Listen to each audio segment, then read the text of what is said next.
할렐루야. 네, 오늘도 주의 전에 함께 나와서 예배드리는 모든 성도님들을 주님의 이름으로 환영하고 축복합니다.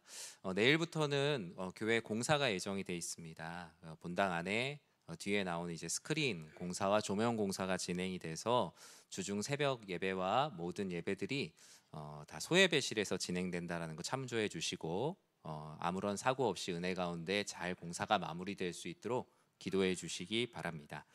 오늘 요한일서 2장 15절에서 17절 말씀 가지고 세상 사랑을 몰아내고 새 사랑을 채우라 라는 제목의 하나님 말씀 함께 나누고자 합니다. 먼저 인사 말씀드립니다. 저는 어제부터 약 2주간의 중남미 선교를 마치고 잘 돌아왔습니다. 현지 총회 세계 선교회 중남미 지역 선교사 컨퍼런스 세미나, 그리고 아마존 신학교 사역, 그리고 현지 교회 방문과 현지 선교사님들과의 세미나, 컨퍼런스를 잘 은혜 가운데 마치고 돌아왔습니다. 무엇보다 이 일을 위해 기도해 주시고 또 갈 수 있도록 허락해 주신 교회와 성도님들께 다시 한번 감사의 말씀을 드리고요. 여러분들이 또 기도해 주시고 특별히 또 개인적으로 후원해 주신 우리 성도님들의 후원금으로 아마존 신학교에 있는 신학생들 약 2주 정도 되는 부식비를 이렇게 지원할 수 있었고, 또 선교 보고 때 자세히 말씀드리겠지만 다양한 부족에서 이렇게 오거든요. 그래서 배를 타고 일주일씩도 와야 되는 학생들도 있어요. 그래서 항상 돌아갈 때마다 집까지 가는 배를 타야 되는데 그 배삭스로도 이렇게 지원할 수 있도록 우리 성도님들이 후원해 주신 돈의 일부로 이렇게 후원을 할 수 있었습니다. 후원해 주신 성도님들, 또 기도해 주신 모든 성도님들께 감사의 말씀을 드립니다. 우리나라 정반대편에서도 하나님은 여전히 일하고 계십니다. 우리나라에서 땅을 파면은 부에노스아이레스가 나온대요. 아르헨티나나 브라질 쪽, 남미 쪽 대륙이 나온다고 하죠. 오히려 그쪽에서는 우리 이 극동 아시아 지역에 있는 우리나라가 하나님을 믿고 있는 것을 더 신기하게 생각을 합니다. 그만큼 지구 반대편에서 어떤 일이 일어나는지 우리는 잘 알지 못하죠. 그러나 하나님의 선교는 그곳에서도 너무나 흥왕하고 있습니다. 이번에 기회를 통해서 저도 교회 사역에 다른 사역들에 많이 바쁘다 보니까 긴 호흡으로 이렇게 선교에 대해서 깊이 기도할 시간이 많지 않았는데, 그곳에 가서 긴 호흡으로 하나님의 선교를 또 보고 또 우리 성도님들과 함께할 비전들을 다시 한번 준비할 수 있는 시간이 되었습니다. 여러분, 브라질 갔다 왔으니까 브라질 얘기 하나 할까요? 네. 가보니까 이 나라는 정말 축구에 미쳐 있구나라는 생각을 하게 됐습니다. 길 가면 남자들이 절반은 축구 유니폼을 입고 절반은 상의탈의하고 다닌다라고 생각을 해도 과언이 아닙니다. 그만큼 축구 사랑이 대단합니다.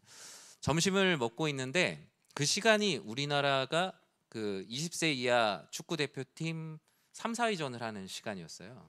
근데 우리도 하고 있는지 몰랐는데 아르헨티나에서 하고 있었기 때문에 그 시간 낮 시간이죠. 자기 나라는 일찍 떨어졌다. 브라질과 아르헨티나 사람들이 우린 축구 강국인데 일찍 떨어졌고 어떻게 변방에 있는 나라가 이 준결승까지 진출해서 축구를 하고 있냐면서 많은 축하와 축복을 받았습니다. 우리나라가 이곳에서 이 중요한 경기를 하고 있다라는 것을 많은 사람들이 이렇게 얘기를 해줬는데요. 얼마나 이 나라 사람들이 축구를 사랑하는지 축구와 하나님을 사랑하는 예배 간에 심심치 않은 충돌을 보게 됩니다. 내가 사랑하는 것과 내가 반드시 사랑해야 되는 분이 엄청나게 많은 충돌하는, 사랑이 사랑을 방해하는 현장을 많이 보았습니다. 브라질은 주일 예배가 그 주일 오전에 있는 게 아니라 주일 저녁에 있습니다. 현지 교회들이 주일 저녁에 주일 예배를 드려요. 우리는 주일 오전 11시에 예배 안 드리면 이단이잖아요. 그 정도로 주일 오전 시간 되게 강조하는데 주일 저녁에 예배를 드려요. 그런데 주일 저녁에 브라질의 제일 중요한 축구 경기는 다 주일 저녁이 프라임 타임이에요. 그러다 보니까 중요한 경기가 있으면 내가 응원하는 팀이 경기를 하는 날에는 성도님들이 교회에 안 나오는 게 되게 자연스럽습니다.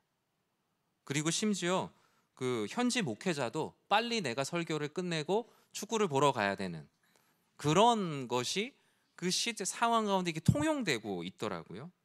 특히 코로나 이후에 코로나는 그들에게 최고의 면죄부가 됐어요.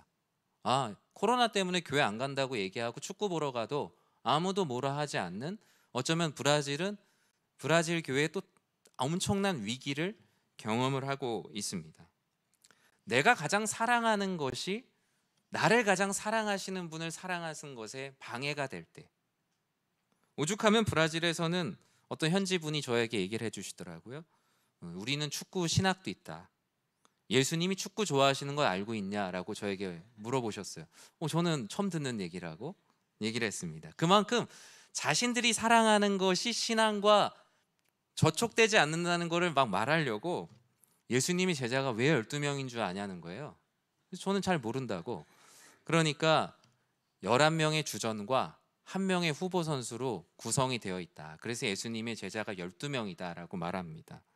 제자들이 밤새 물고기를 잡지 못하고 그들의 그물이 찢어졌을 때 예수님께서 다른 편에 그물을 내리라고 하셔서 많은 물고기를 잡았잖아요. 왜 그물이 안 찢어졌는 줄 아냐? 그 그물이 축구 골대 그물이기 때문이라고. 내가 사랑하는 것을 합리화하기 위해서 예수님이 축구를 사랑하셨다라는 수많은 증거들을 농담이지만 만들어냅니다. 우스갯소리지만 브라질의 이 축구 사랑이 때로 하나님 사랑을 방해하는 것처럼 우리들의 삶에도 그러한 사랑이 있지 않나요? 내가 세상에서 하나님보다 더 사랑하는 것들로 인해서 하나님 사랑의 방해를 경험하는 것. 분명 축구를 사랑하는 것은 죄가 아닌데 축구를 하나님처럼 사랑하는 것은 죄가 되겠죠. 오늘 본문 요한 1서가 바로 이런 상황에 놓여 있는 우리에게 말씀을 합니다. 어떻게 해야 우리는 세상 사랑을 몰아내고 새 사랑, 우리를 구원하신 하나님의 사랑으로 그 영원하신 뜻에 마음을 두고 살아갈 수 있을까요? 15절 상반 15절에서는 요한이 많은 믿음의 사람들에게 다음과 같이 권면을 합니다. 우리 같이 한번 읽어볼까요? 이 세상이나 세상에 있는 것들을 사랑하지 말라. 누구든지 세상을 사랑하면 아버지의 사랑이 그 안에 있지 아니하니. 아멘. 요한은 강력하게 권면합니다. 세상을 사랑하지 말라. 이 세상이나 세상에 있는 것들을 사랑하지 말라. 이 말씀은 무엇일까요? 하나님 외에 그 어떤 것도 사랑하지 말라라는 의미일까요? 세상을 다스리고 세상을 변화시켜야지 세상에 잠식당하지 말라라는 말씀입니다. 즉 세상을 사랑하지 말라는 것은 세상과의 관계를 하나님이 원하시는 관계 정도로만 맺으라는 거죠. 세상을 다스리고 세상 안에서의 관심을 가지고 그 안에서 누리되 세상을 하나님처럼 사랑하지는 말라라는 것입니다. 15절에서 말하는 사랑이라는 단어에 주목해야 되는데 많은 우리는 그냥 사랑이라고 다 번역을 했지만 헬라어 성경에선 다양한 형태의 사랑을 말하거든요. 이곳에서 쓰여 있는 사랑은 바로 아가페의 사랑, 아가파오, 충성스러운 하나님에 대한 사랑, 즉 하나님에 대한 사랑만을 말해요. 즉 여기서 세상을 사랑하지 말라는 말을 좀 더 풀어서 얘기하자면 세상을 하나님을 사랑하는 사랑으로 세상을 사랑하지 말라는 거예요. 그 사랑은 오직 하나님을 사랑하는 데만 쓰여야 되는 사랑이지 아가페의 사랑으로 세상을 사랑하지 말라라고 말합니다.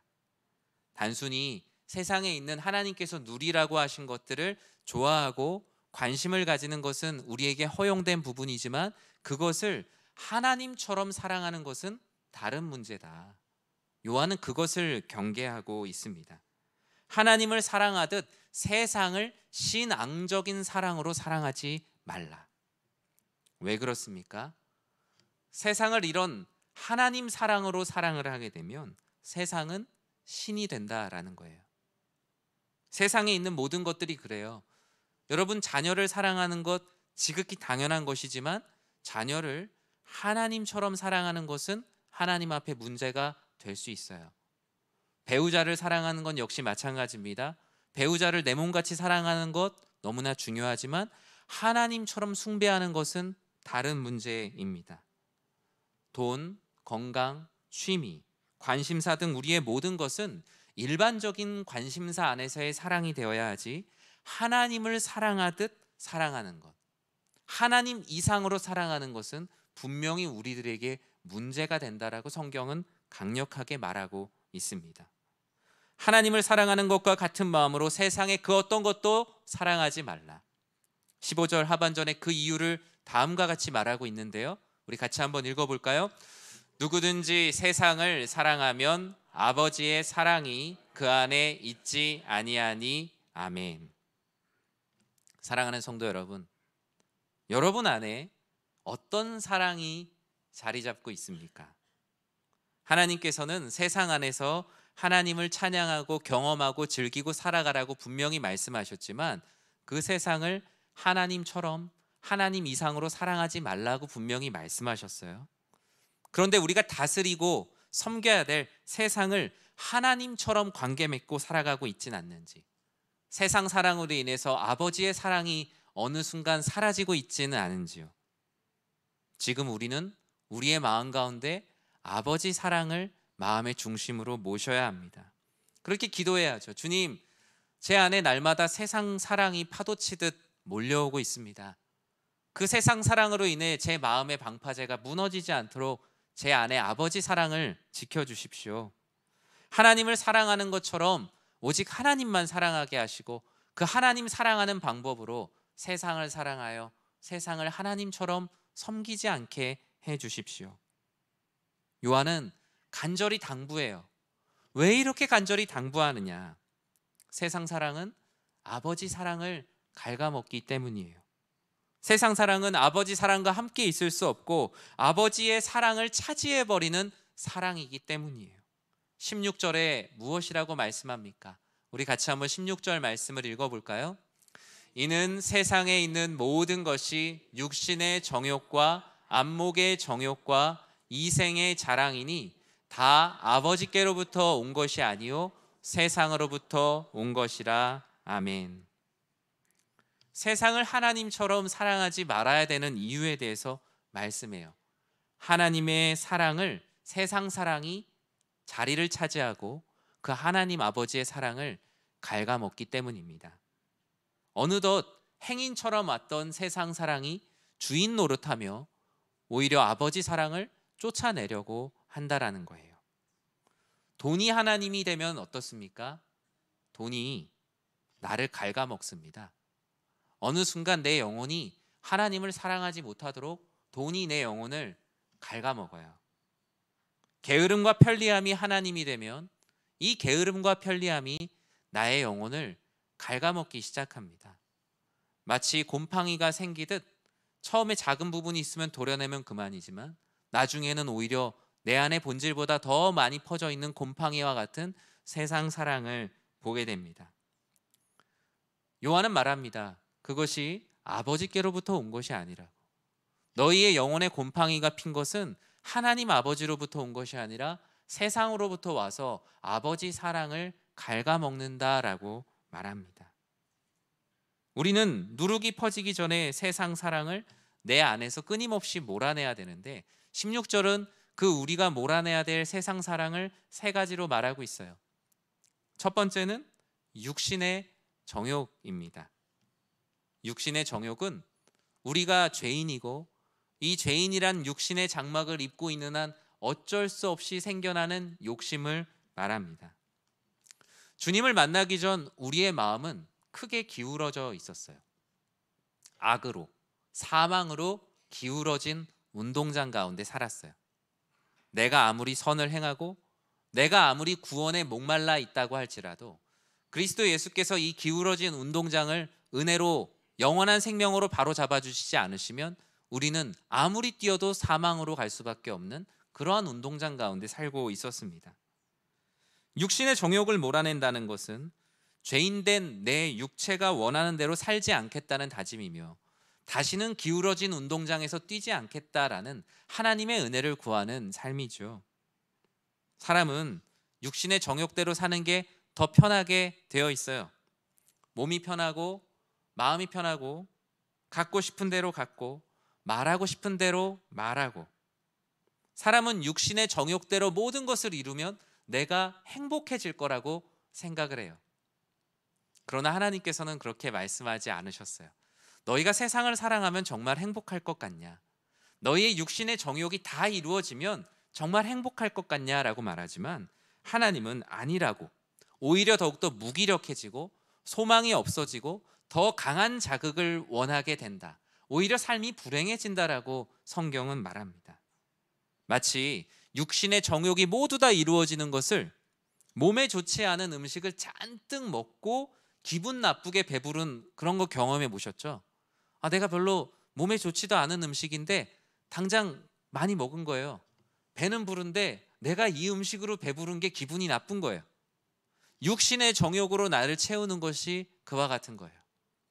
내가 원한다고 생각해서 잔뜩 먹었는데 배는 부르고 건강에는 좋지 않은 육신의 정욕으로 배부른 삶이 그와 같다라고 말해요.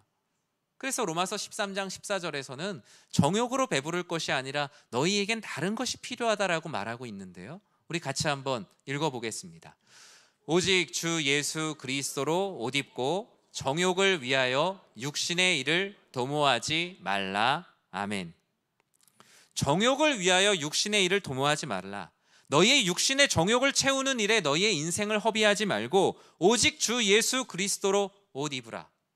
십자가 예수 그리스도의 은혜로 의롭다 칭함을 받고 그 은혜로 살아가라. 그것만이 기분 나쁜 배부름에서 해방될 수 있는 의의 배부른 삶이다.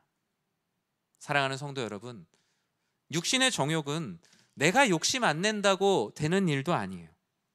세상 사랑, 육신의 정욕을 몰아내려면 어떤 나의 수행이 필요한 것이 아니라 그리스도 예수의 은혜로 옷 입어야 된다.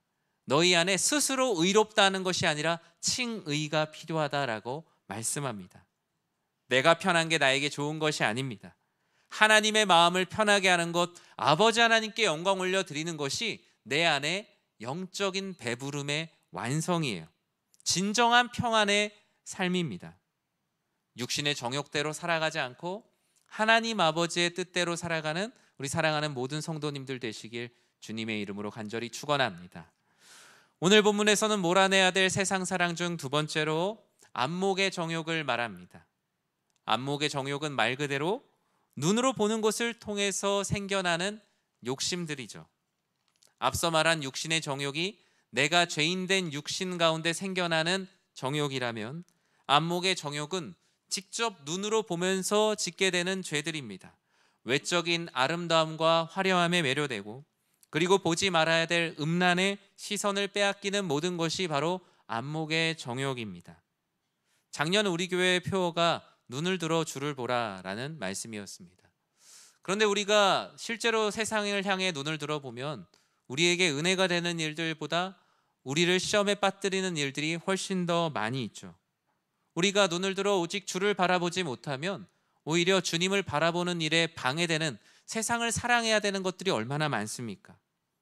나보다 왜 이렇게 잘난 사람이 많고, 나보다 왜 이렇게 행복해 보이는 사람이 많고, 나보다 고생을 덜하는 사람이 많아 보이고, 나보다 믿음도 작아 보이는데 이 세상 가운데 떵떵거리며 살아가는 모습들이 내 눈으로 훨씬 더 많이 보일 때가 있지 않습니까? 안목의 정욕은 오직 주님을 바라봐야 되는 우리들의 눈을 빼어 오히려 세상 사람들의 정욕을 바라보게 합니다.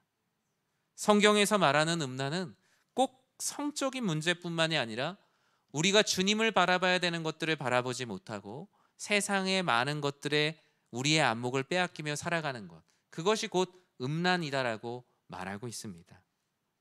사랑하는 성도 여러분, 내가 바라보며 살아가는 것이 내가 믿는 겁니다. 내가 주님을 믿는다고 입술로 고백하는 것이 중요한 게 아니라 내가 내 삶에서 궁극적으로 바라보고 소망하고 있는 게 내가 믿는 거예요.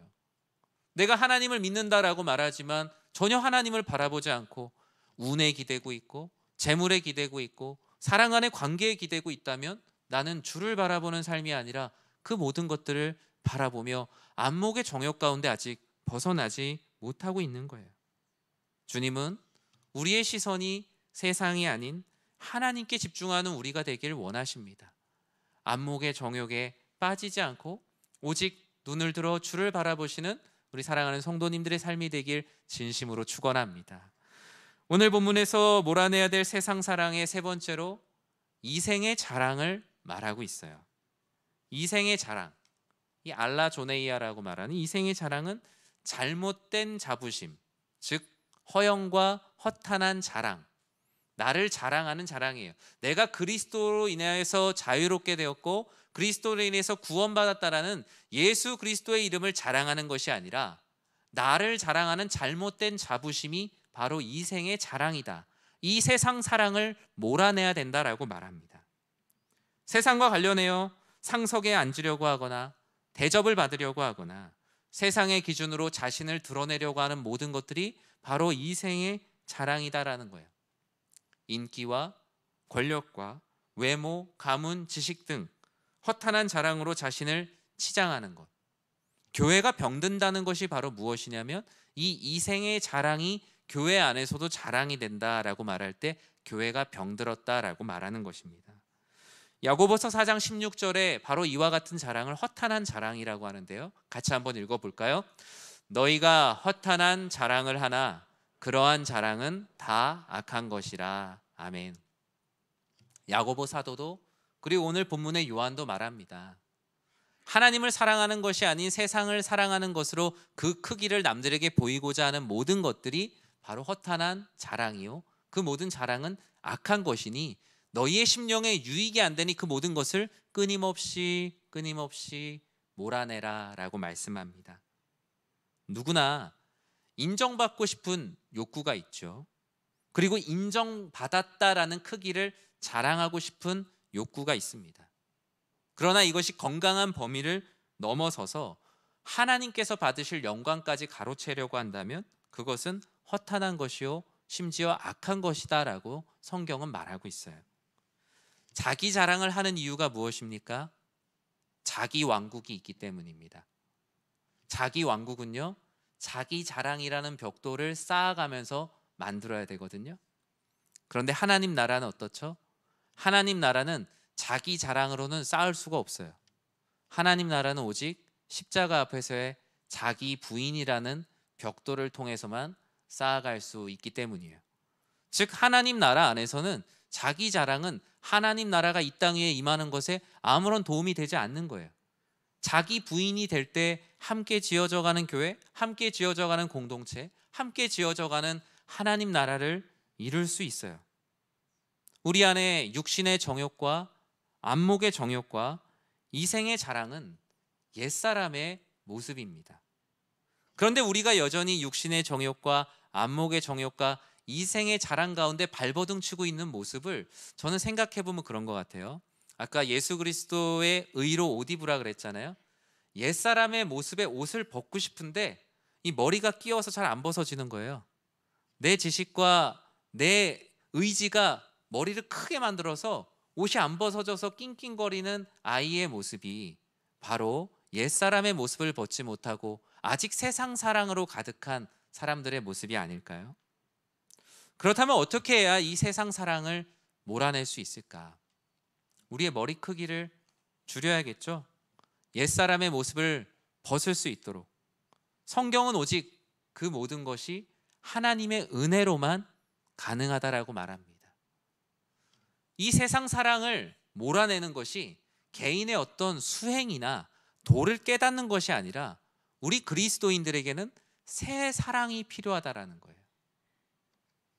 하나님의 말씀과 사랑, 기도를 통해 주시는 하나님의 은혜만이 세상 사랑을 몰아낼 수 있어요. 김남준 목사님이 쓴 시험에 관하여란 책에서 이 사랑에 대해서 다음과 같이 말합니다.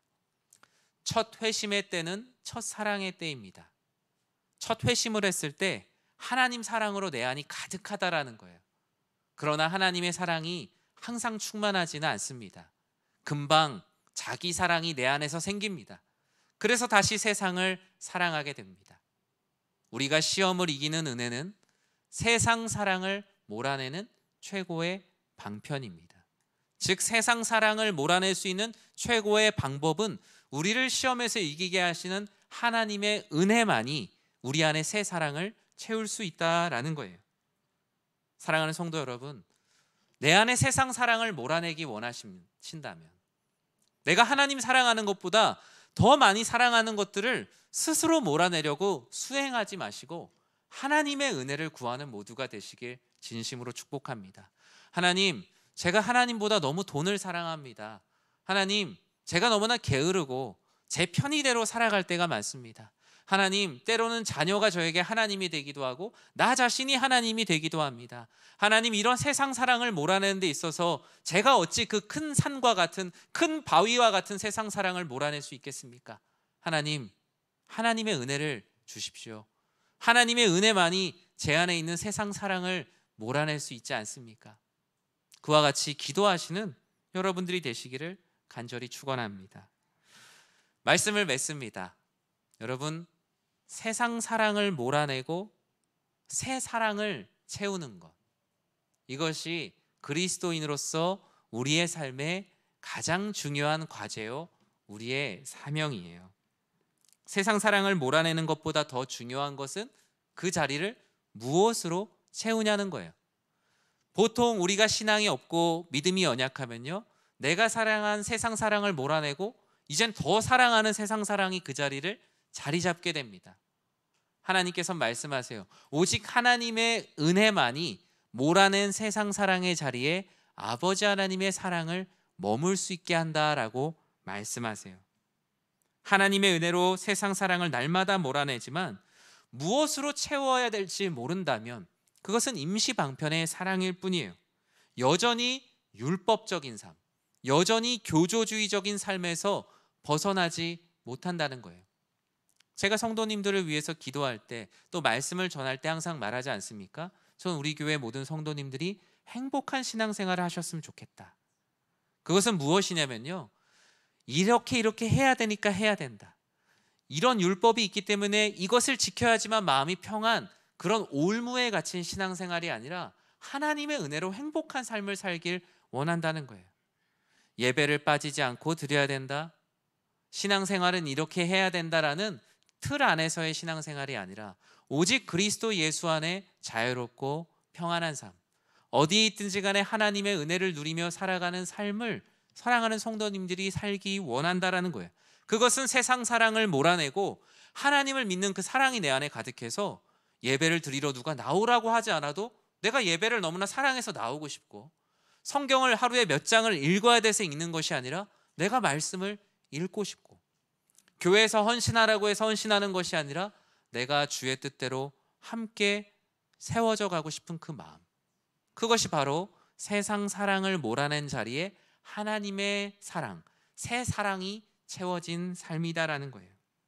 이렇게 하나님의 사랑으로 이 세상 가운데 살아가는 모습을 저는 이렇게 정의하고 싶어요. 세상에 있으나 세상에 속하지 않은 자. 세상 사랑을 몰아내고 새 사랑이신 그리스도 예수로 옷 입은 사람은 세상에서 살고 있지만 세상에는 속하지 않은 하나님 나라의 백성으로 살아갈 수 있다라는 것입니다. 때로는 우리의 삶이 예배를 뒤로 하고 즐기는 삶의 여유가 마음에 더 그리워질 때도 있습니다. 그리스도인으로서 삶이 무엇인지 알매도 불구하고 그저 나 자신을 만족하게 하는 삶, 이 모든 것에 내 마음을 빼앗길 때가 있지만 17절은 그러할 때마다 우리의 이런 삶의 이정표가 되어주십니다. 우리 17절 말씀 같이 한번 읽어보겠습니다. 이 세상도 그 정욕도 지나가되 오직 하나님의 뜻을 행하는 자는 영원히 거하느니라. 아멘. 하나님은 이 세상 사랑하는 것 다 지나가는 것이라고 말합니다. 어찌 지나가는 것에 너희의 삶에 우선순위를 두면서 살아갈 수 있겠냐고, 영원하지 않은 것을 너희의 삶의 최상위에 두고 살 수 있냐라고 말하며, 하나님의 뜻을 행한다고 말한다면 영원히 거하는 것에 우선순위를 두며 살아가라라고 말씀을 합니다. 저는 지난 주일에 우리 교회가 아니라 이제 브라질의 리우데자네이루에 있는 리오 동양 선교교회에서 예배를 드렸어요. 이 교회도 되게 오래된 교회죠. 지금 이 리우데자네이루에는 그 인구가 700만이 되는데 한국인이 70명밖에 안 살아요. 한 200명 정도가 살았는데 코로나 때문에 대부분의 사람들이 여행업에 종사를 하다가 3년간 버티지 못하고 이제 다 상파울루나 아니면 한국으로 돌아가게 돼서 70여 명이 살고 있고, 70여 명 중에 절반이 리오 동양 선교교회 교인이세요. 절반이. 그런데 교회 주보를 딱 보니까 교회 주보에 이런 교회의 비전이 적혀 있더라고요. 첫 번째는 예배를 삶의 우선순위에 둔다. 말씀을 하루의 우선순위에 둔다. 기도를 모든 일의 우선순위에 둔다. 선교를 모든 사역의 우선순위에 둔다. 우선순위와의 영적 전쟁을 해나가는 교인들의 다짐과 교회의 비전을 볼 수 있었어요. 이날 제가 돌아온 게 목요일 날 출발해서 토요일 밤에 도착했거든요. 브라질에서 미국까지 10시간 걸리고 5시간 대기했다가 15시간 비행기 타고 어제 밤에 왔습니다. 25시간 이상 떨어진 그곳에서도 삶의 우선순위, 하나님의 사랑을 방해하는 것과 같은 세상 사랑과의 영적인 전쟁은 지구 반대편에서도 일어나고 있더라고요. 사랑하는 성도 여러분, 하나님 사랑하듯 세상을 사랑하는 것이 내 앞에 있는 것이 있습니까? 하나님의 은혜를 구하십시오. 여러분 스스로 싸워서 이길 수가 없습니다. 하나님의 은혜만이 그 세상 사랑을 몰아내고 아버지 사랑이 우리 안에 거하게 하는 것임을 믿으시기 바랍니다. 하나님의 은혜는 어디 있습니까? 하나님 말씀 안에 있습니다. 하나님 사랑을 묵상할 때 그 안에 하나님의 은혜가 있고 하나님께 깊이 기도하는 자리에서 하나님께서 은혜를 주십니다. 우리 사랑하는 성도님들이 율법주의와 교조주의 안에 있는 메마른 은혜 아닌 은혜를 구하는 것이 아니라 복음 안에 있는 하나님의 사랑 안에 있는 은혜로 삶을 살아가며 그 안에서 행복한 축복된 삶을 살아가는 사랑하는 연희의 모든 성도님들 되시길 주님의 이름으로 간절히 축원합니다.